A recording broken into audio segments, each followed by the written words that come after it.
Là, je vais aller voir là-bas au fond. Donc, on accueille Philippe Parel, qui va nous parler de TMS et psychologie. Philippe est consultant en psychologie du sport, c'est ça? Préparateur mental aussi. C'est bien. Bon. C'est pas mal. Oui. Eh bien, voilà. C'est parti. C'est parti. Bien, bonjour à toutes et tous. Merci de m'avoir convié et merci à l'EFO pour présenter les liens entre RPS et TMS. Alors RPS, ce sont les risques psychosociaux. TMS, troubles musculo-squelettiques. On pourrait se dire que vient faire la psychologie dans des phénomènes de type douleur articulaire ou de plainte articulaire. Ça va être un moment un peu léger, sûrement, puisque vous venez de manger et donc la tension doit être un petit peu basse. Et puis, les professionnels du monde de la psychologie ou du mental en général sont des gens un petit peu bizarres, ce qui est en fait pas faux. D'ailleurs, vous connaissez sûrement cette blague, combien il faut de psychologues pour changer une ampoule? Vous savez pas? En fait, peu importe, ça dépend si l'ampoule elle a vraiment envie de changer. Donc, c'est des blagues qui circulent un petit peu là-dessus parce que effectivement, la psychologie s'était centrée beaucoup sur des données empiriques, sur des modèles, sur des dogmes, même sur des postulats. Et aujourd'hui, il y a quelque chose de nouveau qui apparaît dans le registre de la psychologie, qui sont les neurosciences, notamment les neurosciences cognitives, ce qui apporte de l'eau au moulin sur les paradigmes et les concepts en psychologie. Alors, je propose un plan relativement simple pour cette conférence qui va durer 30 minutes environ. Les RPS en chiffres et notamment les risques psychosociaux dans le monde de la santé. C'est-à-dire, au fond, quels sont les facteurs de risque d'ordre psychologique qui vous concernent également et qui concernent nos confrères médicaux et paramédicaux. On fera un focus sur le stress, parce qu'on entend beaucoup parler du stress, on dit tout et presque et son contraire et n'importe quoi aussi sur le stress. Donc en comprenant mieux le mécanisme du stress, on peut comprendre aussi les liens qui s'opèrent entre les aspects psychologiques et les aspects somatiques. On ira répondre directement au sujet ensuite sur les liens entre, si vous voulez remplacer TMS par plainte musculo-squelettique, c'est parfait, et puis RPS par stress, vous pouvez le faire aussi. Donc les liens entre, quelque part, l'état psychologique et les douleurs musculo-squelettiques. Et puis, comme j'ai en face de moi que des praticiens de santé, l'idée c'est pas de faire simplement une présentation sur des concepts, des chiffres, etc. C'est qu'est-ce que ça peut changer en pratique au quotidien pour vous. Donc l'objectif que je me suis donné à l'issue de cette conférence, c'est finalement comment détecter pour mieux orienter une origine psychologique face à un TMS. Autrement dit, ce que vous rencontrez tous les jours. Comment on fait le tri là-dedans pour orienter ou pas un patient s'il est, en tout cas, s'il est susceptible de présenter une origine psychologique. Alors, quand on regarde les RPS en chiffres pour les professionnels de santé, alors déjà, première donnée générale, c'est qu'une étude de 2011, un salarié sur trois est en stress somatique, c'est-à-dire avec un retentissement sur sa santé. Donc c'est pas mal en termes de marché, on va dire, pour les ostéos qui vont aller s'investir aussi là-dedans, puisqu'on verra le lien entre les deux, entre le stress et les douleurs squelettiques. En Hollande, par exemple, les médecins, c'est la première catégorie socio-professionnelle touchée par le burn-out. Le burn-out est en augmentation chez les anesthésistes. 71% des jeunes oncologues, c'est-à-dire de moins de 40 ans, seraient en burn-out. Les chirurgiens sont plus stressés par les contraintes organisationnelles que par le bloc opératoire. Le risque de suicide de femmes médecins est 2,3 fois supérieur par rapport à la moyenne de la population générale féminine. Et puis le stress est également élevé chez les infirmières. C'est le sujet du moment, justement, vous les avez vues. Elles sont toujours, d'ailleurs, je pense, en grève aujourd'hui. Donc, ce qui est intéressant dans les risques psychosociaux, c'est de voir que les professionnels de santé qui sont censés s'intéresser aux personnes à prendre en charge sont eux-mêmes en plus mauvaise santé que la population dont ils s'occupent, en moyenne. Ce qui est en fait un énorme paradoxe. Si vous voulez comprendre ce qu'est un burn-out, par exemple, il y a un cabinet qui s'appelle Technologia et qui a fait une synthèse graphique de ce qu'est un burn-out. En fait, les gens qui font des burn-out, ils ont un profil, c'est les gens qui sont surengagés au travail, hyper investis. Il y a le docteur c'est Gignès, si je prononce bien, tout à l'heure, qui parlait de gens hyper, c'est des gens qui sont hyper. hyper dans tout, hyper à fond dans tout, hyper enthousiaste, et c'est ceux sur lesquels il faut mettre un petit comment dire, un petit drapeau orange avant qu'il passe au drapeau rouge, justement. D'ailleurs, il y a une petite phrase qui résume ça assez bien, c'est plus ils travaillent, moins ils sont efficaces, et moins ils sont efficaces, plus ils bossent. Donc c'est vraiment un cercle vicieux, en fait.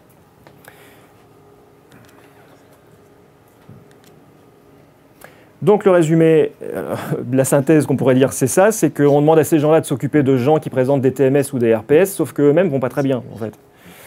Il y a une chanson de la grande Sophie et qui disait justement « Mon docteur ne va pas très bien ». Donc il faut savoir une chose, c'est que c'est pourvoyeur d'erreurs de prise en charge, d'erreurs médicales et même dans les prises de décision. Et c'est même des chiffres qui viennent des États-Unis assez récents de maltraitance professionnelle. Je rappelle quand même ce qu'est la santé. Hein. C'est un état de complet bien-être physique, mental, social et qui ne consiste pas simplement à l'absence de maladie ou d'infirmité. Il y avait ma belle-mère, enfin mon ex-belle-mère, enfin mon ex-ex-ex-belle-mère, qui en fait disait, quand je lui demandais comment ça allait, elle me demandait, voilà, je lui demandais comment ça allait, elle me répondait, bon ça va, il y a en fait rien qui va mal. Et c'est pas parce qu'il n'y a rien qui va mal que tout va bien. Or pourtant dans la santé c'est ça, tant que j'ai pas de symptômes, c'est-à-dire que les gens sont en bonne santé. Sachez que si on veut répondre stricto sensu à la définition de la santé, c'est pas parce que j'ai rien à mes examens ou sur des bilans, etc., que la personne est forcément en bonne santé. La santé c'est plus que ça, c'est plus que l'absence de maladie ou d'infirmité. C'est d'ailleurs pour ça que j'ai toujours été assez motivé par la prévention dite primaire. Alors, focus sur le stress. Le stress, c'est le dénominateur commun des risques psychosociaux. Okay, dès que vous entendez parler de risques psychosociaux, vous allez entendre parler très vite derrière de stress. Et donc, il existe des facteurs de risque à l'état de stress. Donc des choses qui peuvent entraîner du stress, c'est des choses qui sont extérieures à l'individu, ce qu'on appelle des stresseurs, et des choses qui sont internes à l'individu, ce qu'on appelle la stressabilité, c'est-à-dire la sensibilité, la réceptivité propre aux stresseurs. Et là-dessus, on n'est pas égaux. Il y a des gens face à un même événement, ils stressent, et d'autres, ils ne stressent pas, ou peu, ou pas de la même façon. Mais le stress chronique, alors stress chronique, ça veut dire au-delà d'un mois. Stress aigu, c'est moins d'une heure, conférence par exemple. Stress à court terme, c'est entre 1 heure et jusqu'à 1 mois, par exemple préparation à un concours, à un examen, jusqu'au moment de la passation et le passage devant un jury. Et au-delà d'un mois, on parle de stress chronique. Or, pour la douleur chronique au niveau articulaire, c'est 3 mois. Ce n'est pas exactement les mêmes rapports au temps. Et le stress chronique, c'est un facteur de risque de l'apparition de troubles et maladies, dont les TMS. Donc vous voyez, d'un côté, on parle de risques psychosociaux, c'est-à-dire la probabilité d'apparition d'avoir des troubles psychosociaux, du stress. Alors que quand on parle de troubles musculo-squelettiques, c'est clair et c'est net. Donc si on veut s'intéresser aux facteurs de risque du stress, il faut remonter en amont, quelque part en amont du stress. Et j'ai mis en gras la stressabilité, parce que, je vais vous montrer juste après, le déterminant majeur du stress, ce n'est pas les stresseurs, c'est la stressabilité. On va y venir. Si vous voulez une définition du stress, il y a l'Agence européenne de santé et de sécurité au travail qui propose cette définition-là. Un état de stress survient lorsqu'il y a un déséquilibre entre la perception qu'une personne a des contraintes que lui impose son environnement et la perception qu'elle a de ses propres ressources pour y faire face. 2 mots doivent alerter, enfin c'est les mêmes, c'est perception. Autrement dit, des choses qui sont relativement subjectives. Donc ça dépend bien de la stressabilité, le stress. Les représentations qu'a la personne de telle ou telle situation. Donc, les facteurs internes, la stressabilité prime. Certains auteurs disent que le stress, c'est 90-95%, voire au-delà de stressabilité. Or, quand quelqu'un est stressé par nature, il va vous parler de la cause de son stress, il va la chercher à l'extérieur de lui-même le plus souvent. Hein, quelqu'un qui dit, par exemple, je ne peux pas saquer un tel au boulot. Bon, je ne peux pas saquer un tel, c'est un facteur déclenchant du stress, ce n'est pas la cause du stress. Mais naturellement, on va chercher des causes à l'extérieur de soi-même pour chercher des causes à ce phénomène-là. Pour une raison simple, c'est que dans l'histoire de l'évolution, le danger venait de l'extérieur, et donc il faut toujours être attentif à ce potentiel danger qui vient de l'extérieur. Bon, dans nos sociétés, on a tout sécurisé quelque part. Donc le mécanisme est toujours prégnant, on va toujours chercher à l'extérieur de soi, ou l'individu va chercher à l'extérieur de lui-même des causes de son mal-être ou de son stress, alors qu'en fait, bah, vous allez voir ce que c'est que le stress d'après les neurosciences cognitives. C'est quelque chose qui se passe vraiment dans la tête. Donc ce que nous apprennent les neurosciences cognitives, le premier à avoir fait ces travaux-là, bah, c'est à peu près la même période que le courant de psychologie positive. Il y a des auteurs qui ont montré que, c'était Posner, un des plus connus, et puis d'autres qui ont suivi en France, je pense par exemple à Olivier Houdet au Collège de France, qui est sur la même lignée, qui montre quoi? Ben, que, en gros, on fonctionne tous, patients et vous inclus, sur deux états d'esprit. Et ce n'est pas les mêmes parties du cerveau qui bossent, plutôt les trois quarts postérieurs du cerveau sur des processus dits automatiques, et on est branché là-dessus l'essentiel du temps, et puis plutôt la partie avant du cerveau qui travaille quand il faut reconfigurer son point de vue, c'est-à-dire s'adapter à un contexte. Un autre auteur que je connais un peu et que j'ai suivi sur ses ouvrages et les synthèses qu'il a pu produire, qui est Jean-Philippe Lachaud, qui a écrit 2 bouquins très récents sur l'attention, les processus attentionnels, et que lui, il dit quoi? Ben, quand on a des difficultés à prioriser nos buts, c'est-à-dire soit quand il y en a trop, on court après trop de lièvres à la fois, voire quand ces buts sont contradictoires, eh ben, on est soumis à des possibilités d'action contradictoires. Et ce qui crée des contradictions, c'est ce qu'on appelle des exigences. Aujourd'hui, par exemple, dans le monde de l'entreprise, il y a une grande confusion entre objectif et exigence. Et les mots, on prend un mot pour l'autre. Ce n'est pas la même chose pour un cerveau, une exigence ou un objectif. Et donc, en fait, pour un langage informatique, en fait, le stress, quelque part, c'est un bug. Enfin, la stressabilité, c'est un bug dans le cerveau. Ça veut dire quoi? Ça veut dire que normalement, il y a une bascule entre deux états d'esprit, les structures cérébrales mises en jeu entre les 3 quarts arrière et le quart avant en fonction du contexte qu'on vit, des situations de routine ou des situations plus difficiles, ce n'est pas la même partie qui travaille. Et en fait, le mode automatique va rester prégnant et on va rester branché dessus presque tout le temps, ou une bonne partie du temps. Donc c'est ça, ce fameux bug. Mais ce qui est terrible là-dedans, c'est que les hormones du stress, à un certain seuil, le cortisol surtout, va débrancher biochimiquement le cortex préfrontal, c'est-à-dire le mode dit adaptatif. Et en fait, ça rend encore plus persistant le mode automatique. C'est ce qu'on appelle le stress débilitant.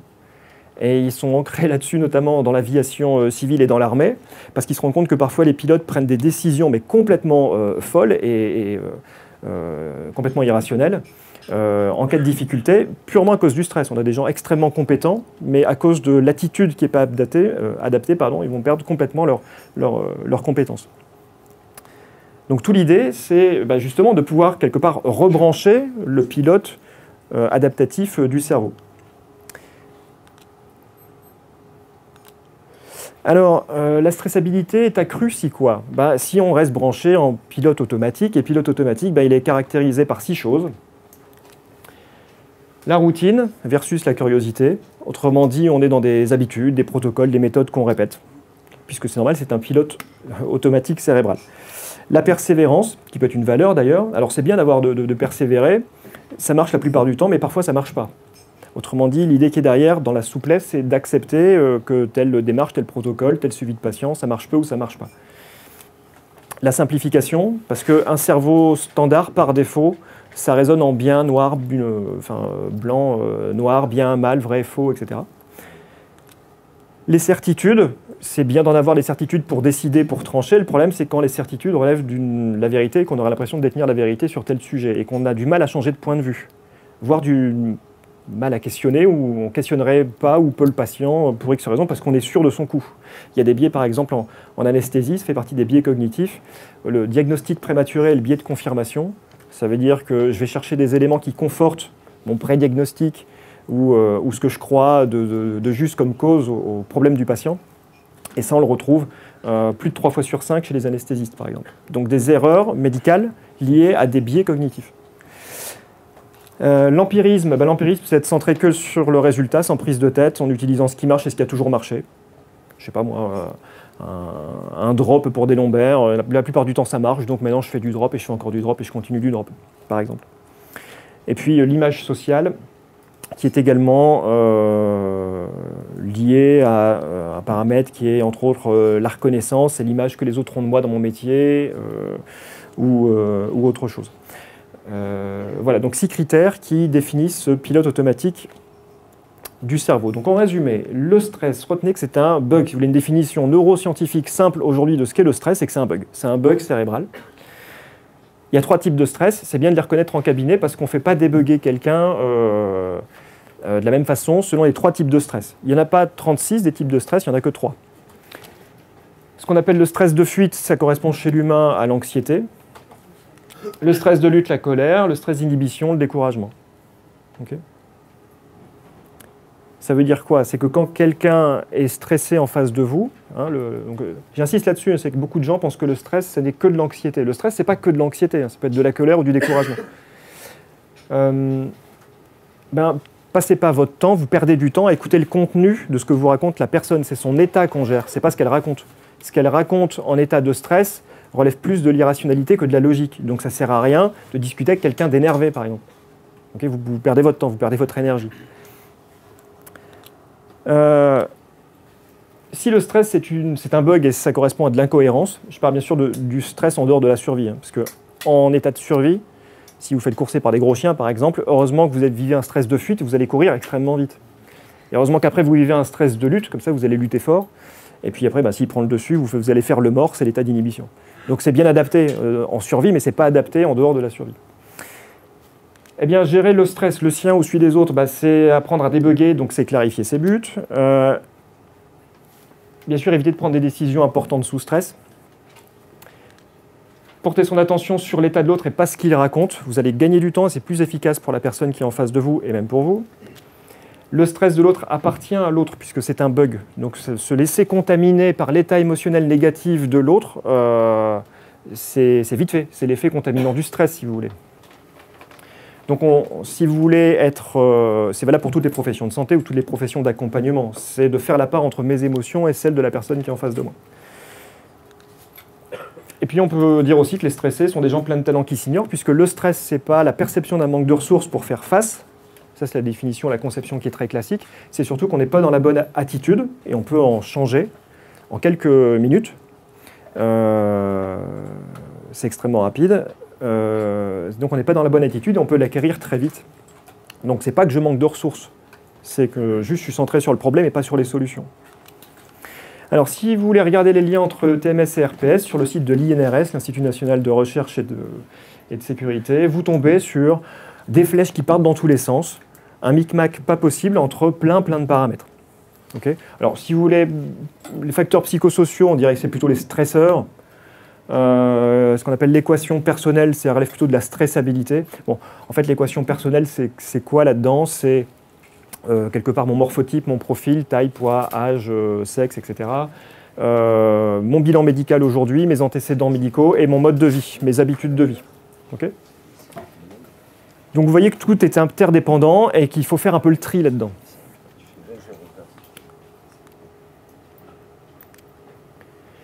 Alors, les facteurs psychosociaux, c'est quoi?